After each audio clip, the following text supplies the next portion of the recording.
बिस्मिल्लाहिर्रहमानिर्रहीम अस्सलाम वालेकुम। मैं हूं doctor Qaiser Badshah. Welcome to my Facebook and YouTube channel. अगर आप इस चैनल पर नए हैं तो चैनल को सब्सक्राइब करें, वीडियो को शेयर और लाइक ज़रूर करें और साथ ही बेल आइकन पर क्लिक करें ताकि हर नई आने वाली वीडियो आप तक पहुंच सके।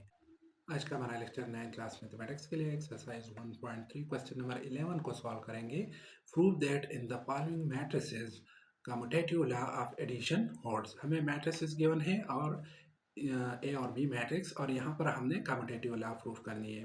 तो कम्यूटेटिव लॉ का जो स्टेटमेंट है वो हमारे पास a plus b is equal to b plus a, यानी हमने ए और बी को प्लस करना है और अगेन हमने बी और ए को प्लस करना है और दोनों के रिजल्ट को हमने सेम शो करना है। तो हम यहाँ से लेफ्ट हैंड साइड को लेंगे ए प्लस बी। तो ए प्लस बी के लिए जब हम दो मैट्रिसेस को ऐड करते हैं तो उसके लिए हम सबसे पहले हम मैट्रिसेस का ऑर्डर चेक करते हैं। अगर दोनों का ऑर्डर सेम है तो इसकी एडिशन पॉसिबल है, और अगर ऑर्डर सेम नहीं है तो इसकी एडिशन पॉसिबल नहीं है। तो ये जो हमारे पास ए मैट्रिक्स है इसमें नंबर ऑफ रोज 2 है और बी मैट्रिक्स में भी हमारे पास नंबर ऑफ रोज 2 है। अब हम नंबर ऑफ कॉलम्स चेक करेंगे तो दोनों मैट्रिसेस में हमारे पास नंबर ऑफ कॉलम्स भी सेम है। यहाँ पे भी नंबर ऑफ कॉलम 2 है और यहाँ पे भी नंबर ऑफ कॉलम 2 है, तो लिहाजा दोनों मैट्रिसेस का ऑर्डर हमारे पास सेम है, इसलिए हम इसको ऐड कर सकते हैं।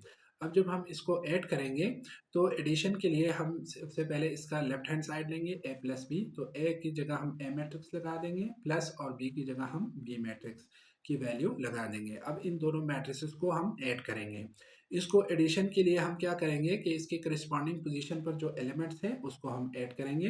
तो करस्पॉन्डिंग पोजीशन पर अगर आप देखें तो ए मैट्रिक्स में फर्स्ट और फर्स्ट कॉलम में जो एलिमेंट है 7, उसी पोजीशन पे बी मैट्रिक्स में हमारे पास 1 है। तो दोनों की पोजीशन सेम है, इसको हम करस्पॉन्डिंग पोजीशन वाले एलिमेंट्स कहते हैं। तो 7 को हम प्लस कर देंगे 1 के साथ, यानी 7 प्लस 1। सिमिलरली हमारे पास फर्स्ट रो और सेकंड कॉलम में 1 है, उसी पोजीशन पर हमारे पास दूसरे मैट्रिक्स में भी 1 है, तो हम इन दोनों को प्लस कर देंगे 1 प्लस 1। इसी तरह हमारे पास जो सेकंड रो और फर्स्ट कॉलम है यहाँ पर ए मैट्रिक्स में 2 है और दूसरी मैट्रिक्स में भी हमारे पास 2 है, तो इसको हम प्लस कर देंगे 2 प्लस 2। इसी तरह हमारे पास सेकंड रो और सेकंड कॉलम में हमारे पास एलिमेंट 4 है और उसी पोजीशन पर दूसरे मैट्रिक्स में हमारे पास एलिमेंट 2 है, तो 4 प्लस 2 दोनों को हम ऐड कर देंगे। अब इसको हम सिंप्लीफाई कर देंगे, तो सिंप्लीफिकेशन से क्या होगा 7 प्लस 1, तो हमारे पास आ जाएगा 8, यानी 7 प्लस 1 से आंसर हमारे पास 8 आ जाएगा। 1 प्लस 1 से हमारे पास आंसर 2 आता है। 2 प्लस 2 से आंसर हमारे पास 4 आता है और 4 प्लस 2 से हमारे पास आंसर 6 आता है। तो ये जो हमारे पास लेफ्ट हैंड साइड है इसका आंसर हमारे पास आता है 8, 2, 4 और 6। इसको हमने इक्वेशन 1 का नाम दे दिया। अब हम राइट हैंड साइड को सॉल्व करेंगे। तो राइट हैंड साइड हमारे पास था b प्लस ए। अब हम b प्लस ए को जब लिखेंगे तो पहले b मैट्रिक्स लिखेंगे और फिर प्लस के बाद a मैट्रिक्स की वैल्यू लगा देंगे। अब इन दोनों मैट्रिसेस को जब हम ऐड करेंगे तो वही मेथड है कि करस्पॉन्डिंग पोजीशन वाले एलिमेंट्स को हम ऐड करेंगे, यानी 1 के साथ हम ऐड कर देंगे 7 को, क्योंकि दोनों की पोजीशन सेम है, दोनों फर्स्ट रो और फर्स्ट कॉलम में। तो 1 प्लस 7, अगेन हम इसको फर्स्ट रो और सेकंड कॉलम में जब देखते हैं तो यहाँ पर हमारे पास फर्स्ट मैट्रिक्स जो है बी मैट्रिक्स उसमें 1 है और उसी पोजीशन पर दूसरे मैट्रिक्स में भी हमारे पास 1 है, तो 1 को हम ऐड कर देंगे 1 के साथ, 1 प्लस 1। सिमिलरली हमारे पास सेकंड रो और फर्स्ट कॉलम में 2 है और उसी पोजीशन पर ए मैट्रिक्स में भी 2 है, तो हम दोनों को ऐड कर देंगे 2 प्लस 2। इसी तरह हमारे पास जो लास्ट एलिमेंट है सेकंड रो और सेकंड कॉलम में 2, उसी के करस्पॉन्डिंग पोजीशन पे जो एलिमेंट है ए मैट्रिक्स में वो हमारे पास 4 है, तो इसको हम ऐड कर देंगे 2 प्लस 4। अब इसको जब हम सिंप्लीफाई करते हैं तो हमारे पास क्या आता है कि 1 प्लस 7 से हमारे पास आंसर 8 आएगा, 1 प्लस 1 से 2, 2 प्लस 2 से आंसर हमारे पास 4 आता है और 2 प्लस 4 से हमारे पास आंसर 6 आता है। इसको हमने इक्वेशन नंबर 2 का नाम दे दिया। अब अगर आप देखें तो इक्वेशन नंबर 1 से जो आंसर आया है 8, 2, 4, 6, वही आंसर हमारे पास इक्वेशन 2 में भी है, यानी a प्लस बी का जो आंसर है 8, 2, 4, 6, वही आंसर b प्लस ए से भी आया है। तो फ्रॉम 1 एंड 2 हम कह सकते हैं कि लेफ्ट हैंड साइड और राइट हैंड साइड इक्वल है। तो लेफ्ट हैंड साइड में हमारे पास जो वैल्यू थी वो a प्लस बी की थी और राइट हैंड साइड में जो वैल्यू थी वो b प्लस ए की है। तो a प्लस बी इक्वल है b प्लस ए के। तो इन दोनों मैट्रिसेस में हमारे पास commutative law with respect to addition holds होती है।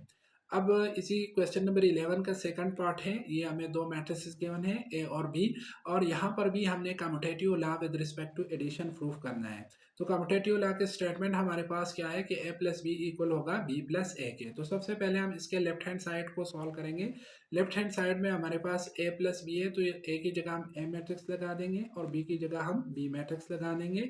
अब इसको जब हम ऐड करते हैं तो वही मेथड है कि करिस्पॉन्डिंग पोजीशन पर जो एलिमेंट्स है उसको हमने ऐड करना है। तो फर्स्ट रो और फर्स्ट कॉलम में -3 है और इसके साथ हम ऐड कर देंगे दूसरे मैट्रिक्स बी में जो इसी पोजीशन का एलिमेंट है वो भी -3 है। तो ये -3 यहाँ से प्लस और दो ऑपरेटर जो कि एक साथ आ रहे हैं, ये दोनों मल्टीप्लाई होंगे तो यहाँ पे हमने ब्रैकेट लगा दिया।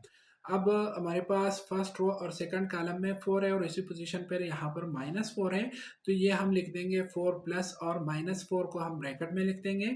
इसी तरह हमारे पास फर्स्ट रो और थर्ड कॉलम में -5 है, तो इसके साथ हम ऐड कर देंगे इस 5 को जो कि बी मैट्रिक्स में है और वो भी फर्स्ट रो और थर्ड कॉलम में है। इसी तरह बाकी एलिमेंट्स को भी हम ऐड कर देंगे। 2 के साथ हम प्लस कर देंगे 1 को और 3 के साथ हम प्लस कर देंगे 2 को, क्योंकि दोनों करस्पॉन्डिंग पोजीशन पर हैं, दोनों की पोजीशन सेम है। और यहाँ पर जो हमारे पास लास्ट एलिमेंट है 1 के साथ हम इसके साथ ऐड कर देंगे 3 को, तो ये हमारे पास आ गया 1 + 3। अब सबसे पहले हम इसके साइन को सिंप्लीफाई करेंगे। ये प्लस और माइनस जब मल्टीप्लाई होंगे तो ये माइनस हो जाएंगे, इसी तरह ये प्लस और माइनस जब मल्टीप्लाई होंगे तो ये माइनस हो जाएंगे। तो इसको सिंप्लीफाई करने के बाद हम इसको कैलकुलेट करेंगे। अब ये यहाँ पर ये हमारे पास -3 प्लस माइनस मल्टीप्लाई होकर -3, यहाँ से 4 प्लस माइनस मल्टीप्लाई होकर -4, इसी तरह -5 प्लस 5 बाकी जो एलिमेंट्स है उसको हम अपनी जगह पर लगा देंगे। अब हम इसको सिंप्लीफाई करेंगे। तो -3 के साथ जब हम -3 को ऐड कर देंगे, दोनों के साइन सेम है तो दोनों ऐड होंगे। 3 और 3 जब हम प्लस करेंगे तो हमारे पास आंसर 6 आएगा, लेकिन साइन इसका माइनस होगा, यानी यहाँ से आंसर हमारे पास -6 आता है। इसी तरह 4 - 4 से आंसर 0 आता है। -5 और +4 से -5 और +5 से भी आंसर हमारे पास 0 आता है। 2 + 1 से हमारे पास आंसर 3 आएगा। 3 + 2 = 5 आता है और 1 + 3 = 4। ये हमारे पास लेफ्ट हैंड साइड है और ये इसको हमने इक्वेशन 1 का नाम दे दिया। अब हम राइट साइड को सॉल्व करेंगे b + a को।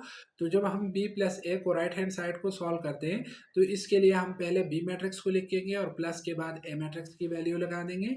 अब यहाँ से सेम मेथड है, करस्पॉन्डिंग पोजीशन वाले एलिमेंट्स को ऐड करना है। तो -3 फर्स्ट रो और फर्स्ट कॉलम में -3 है, यहाँ पे भी -3 है। सिमिलरली हमारे पास यहाँ पे फर्स्ट रो और सेकंड कॉलम में -4 है और दूसरी मैट्रिक्स में हमारे पास +4 है। इसी तरह हमारे पास 5 और प्लस -5, इसी तरह हमारे पास जो सेकंड रो और फर्स्ट कॉलम है वहाँ पे 1 है और यहाँ पे हमारे पास 2 है, तो 1 + 2। इसी तरह हमारे पास जो सेकंड रो और सेकंड कॉलम है वहाँ पर 2 है और दूसरे मैट्रिक्स में हमारे पास 3 है, तो इसको हम 2 + 3 लिख देंगे। और जो लास्ट एलिमेंट है सेकंड रो और थर्ड कॉलम 3, इसके साथ हम ऐड कर देंगे 1 को। अब यहाँ पर भी हम सबसे पहले साइन सिंप्लीफाई करेंगे, यानी -3 प्लस और माइनस मल्टीप्लाई होकर हमारे पास माइनस हो जाएंगे।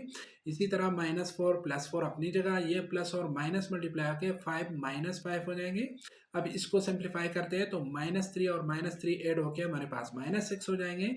-4 + 4 से आंसर 0 आता है, 5 - 5 से आंसर 0 आता है, 1 + 2 से आंसर हमारे पास 3 आएगा, 2 + 3 से हमारे पास आंसर 5 आता है और 3 + 1 से 4। ये हमारे पास राइट हैंड साइड है और इसको हमने इक्वेशन नंबर 2 का नाम दे दिया। अब इक्वेशन 1 और 2 दोनों की वैल्यू को हम कंपेयर करेंगे। तो कंपैरिजन के लिए हम दोनों की वैल्यूज को एक साथ लिखते हैं। ये हमारे पास a + b की वैल्यू है जिसको हमने इक्वेशन 1 का नाम दिया हुआ है, जो कि हमारे पास लेफ्ट हैंड साइड का आंसर है, और b + a ये राइट हैंड साइड का आंसर है और इसको हमने इक्वेशन 2 का नाम दिया हुआ है। तो अगर आप देखें फ्रॉम 1 एंड 2 दोनों मैट्रिसेस इक्वल है।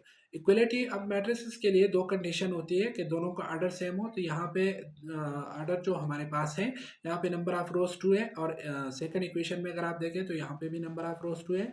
इसी तरह फर्स्ट इक्वेशन में नंबर ऑफ कॉलम्स हमारे पास जो है वो 3 है और यहाँ पर इक्वेशन नंबर 2 में भी हमारे पास नंबर ऑफ कॉलम्स 3 है। दोनों के ऑर्डर भी सेम है और दोनों की करस्पॉन्डिंग पोजीशन पे एलिमेंट्स जो है वो भी सेम है। लिहाजा हमारे पास ये जो इक्वेशन 1 वाला मैट्रिक्स है और इक्वेशन 2 वाला मैट्रिक्स है, अकॉर्डिंग टू द डेफिनेशन दोनों हमारे पास इक्वल है। तो लिहाजा a + b इक्वल है b + a के। ये हमारे पास क्वेश्चन नंबर 11 था। यहाँ तक हमारा लेक्चर कंप्लीट हो गया। नेक्स्ट लेक्चर में हम इंशाल्लाह क्वेश्चन नंबर 12 को सॉल्व करेंगे।